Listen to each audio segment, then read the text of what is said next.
Kalau hari ini di antara kita fokusnya dunia, siap-siap kita akan dibercandakan dengan dunia. Kenapa? Karena sifat dunia memang permainan, sifat dunia memang senda gurau, capek dibuatnya. Dunia ini tempat musibah, tempat ujian. Kalau sekarang ada di antara kita yang sedang dilanda musibah, ujian, mungkin di rumah tangganya, mungkin di keluarganya, mungkin di usahanya, mungkin di kerjaannya, mungkin di bisnisnya, jangan mengeluh. Karena Allah tidak mungkin memberikan beban kepada kita kecuali sesuai kemampuan kita. Karena Allah paham kita bisa mengantisipasinya. Cuman siapa yang mampu menjadi pribadi yang lebih baik di hadapan Allah dengan ujian yang datang ini?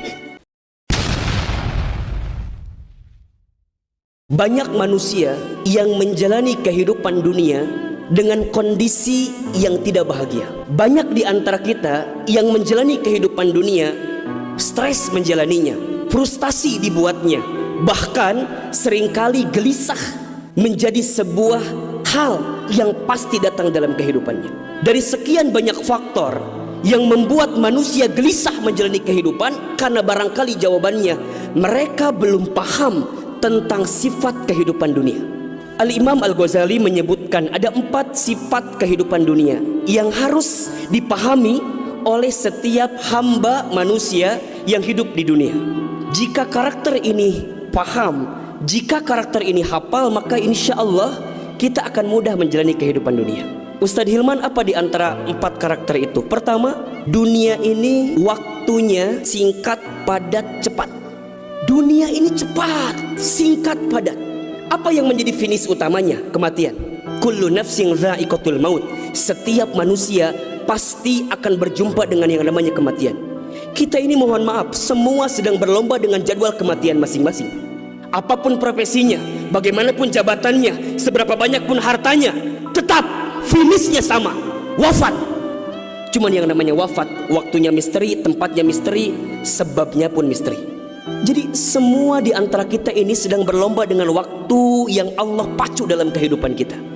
Kalau manusia paham waktunya singkat, kalau manusia paham waktu di dunia ini cepat, maka mohon maaf, dia tidak akan menyia-nyiakan sedetik pun waktu yang Allah berikan, kecuali untuk semakin mendekat kepada Allah Subhanahu wa ta'ala.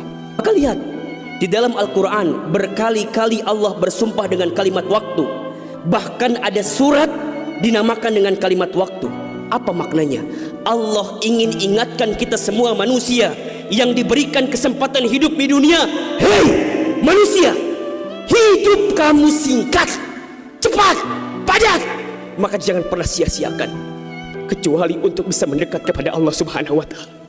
Hidup kita ini di dunia hakikatnya hanya menunggu waktu sholat dan disolatkan. Kalau waktu sholat tidak bertemu dengan kita, maka sudah saatnya waktu kita untuk disolatkan.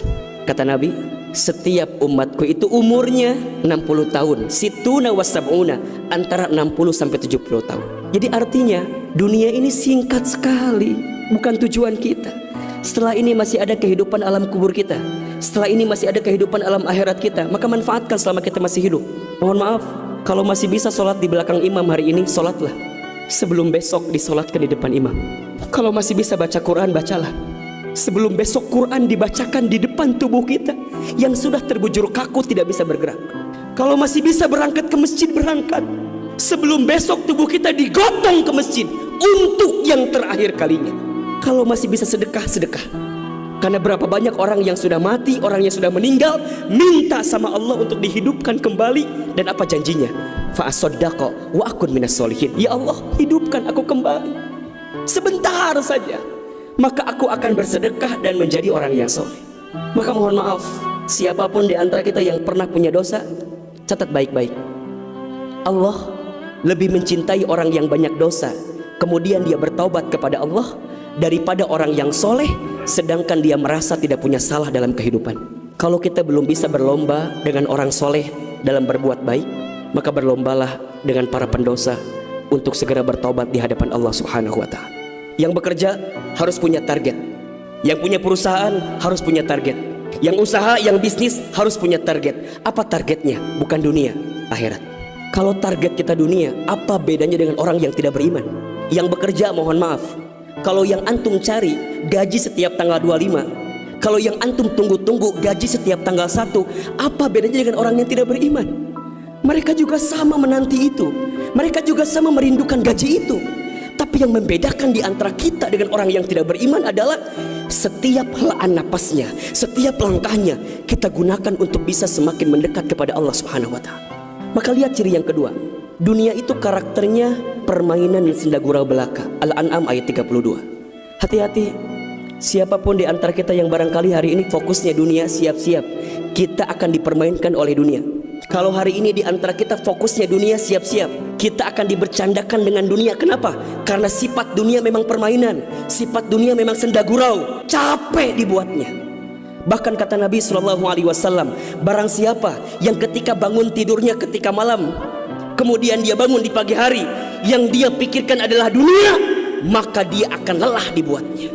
Ustadz, jadi nggak boleh nyari dunia? Kata siapa? Silahkan cari dunia, tapi orientasi jangan dunia. Tapi dengan dunia bisa semakin mendekat kepada Allah Subhanahu wa Ta'ala. Maka lihat perkataan Ibnu Qayyim al-Jauziyah, bagus sekali kalimatnya. Kata Ibnu Qayyim al-Jauziyah, dunia ini seperti bayangan.